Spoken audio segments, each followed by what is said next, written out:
Hello, my lovelies. My goodness, I forgot that just like you need a proper warm-up, I need to show you some cool down, some stretches, because stretching is just as important at the end as it is getting that dynamic warm-up in at the beginning. Stretching is going to lower your risk of injury over time. It's going to help release tight muscles.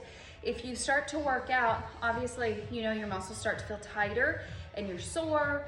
And then over time, if you're not stretching up that scar tissue and those new muscles out, it just gets tighter and tighter and tighter, and then you are actually more prone to injury. So finding that balance, making sure you get in at least this quick stretch at the end of every workout, it's going to help you tremendously in all of your workouts in the future and life in the future. So we do this every time you come into the studio. Everyone that comes in can vouch for it. So y'all already know this. But take a deep breath, make yourself 2 inches taller. Okay?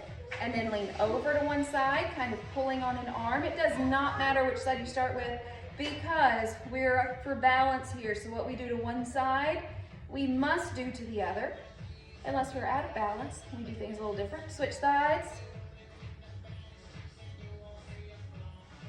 Slow, deep breathing. The deeper you breathe, the more oxygen can get to those muscles, so the more those muscles will relax and let go. Back up, bring your arms down in front of you, push against your shoulder blades. Shoulders, it's easy to do this.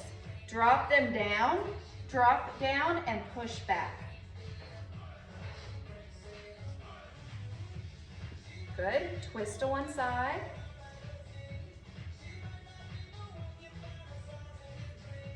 Switch sides.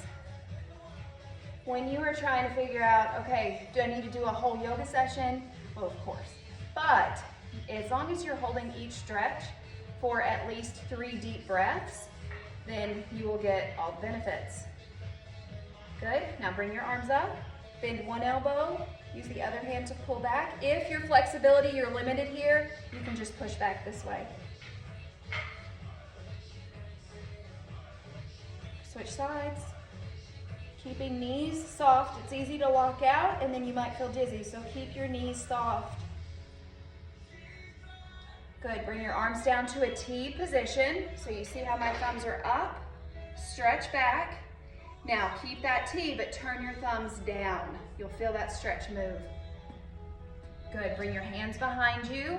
Clasp your hands together if you can. Shoulders back, chest is lifted. Good, and it's okay if you don't have, everybody's flexibility is different. I've been doing this for a while, so I better be flexible. Bring your arms up behind you.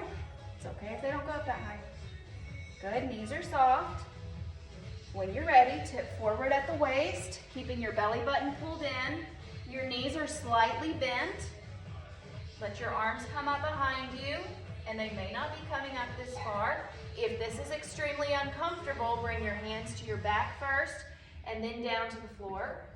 And when you're ready, everybody can bring their hands down to the floor. Walk your hands over to one foot. Again, it does not matter which side because we will get both in.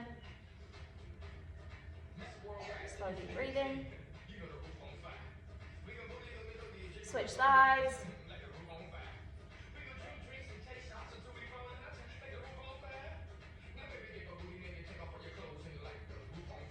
Back to center. Bend your knees, squeeze your belly button in, slowly round up. Head should be the last thing to come up. Face me, bring one foot forward. Sit back in the back leg, bend the back knee. Lift your toes up of the front foot and grab your toes if you can. Stretch out your calf. The more you can sit your booty back, so this one, sometimes it can be hard to get in this position. I line my legs up and bend one knee and keep the other leg straight. And back is flat. Release those toes. Switch sides. Feet together. This other leg out. Bend your knee. Lift up your toes. Reach for your toes if you can. You can also just drop your heel off of a step. Stretch out your calves that way. Sit on the floor, stretch your calves out by reaching towards your toes. Good, release, slowly come up. Find something to balance, either a chair or the wall. Bend one knee, grab your foot, knees in line with each other. Squeeze your bottom in, pushing your hips forward. Because again, people will do this stretch and then they'll be out here. That's great, I'm not mad at that. But for a deeper stretch, the goal is to keep your knees in line with each other. And then instead of this, squeeze in. So now you should really feel that stretch on the front of your thigh into your hip. Slowly release, switch sides, bend your knee. And again, you may just initially need to put your foot up behind you on a chair and then hold on and kind of lean back on it a little bit or use a strap. You can do this sitting on your knees on the floor and just leaning back, or just sitting on your knees. Sometimes that's enough of a stretch. And release. All right, my loves. So there is your very quick 5 to 6 minute stretch at the end of every workout. Stay loose. It's going to, the more mobility you have, the better your workouts are going to be, which means you'll be able to get in that movement and get better results over time. Faster results, that's what we're looking for. And safe results too. All right, I will see you guys soon. Bye-bye. Let me know if you have any questions.